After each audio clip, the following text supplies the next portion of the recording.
carrot cake. And we are back with yet again another episode of me making the absolute love of my life any and everything she wants when she wants while I'm in Poland. Now, I'm not going to hold you guys. This cake alone, I probably gained about 46,000 pounds. Like, it is crazy.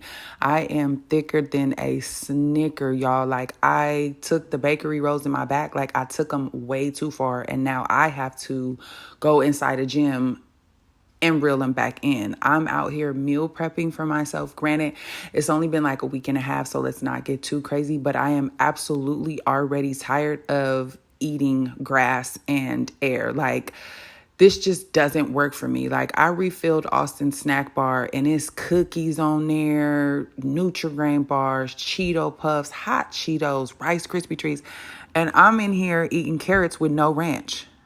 Like, grass and napkins, basically. Only water, no juice. And I love juice. I haven't had a dessert literally probably since the 16th or 17th when I celebrated my birthday. That is insane.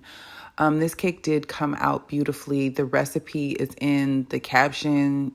Y'all, it's RIP to me and desserts. Like, this is the last time.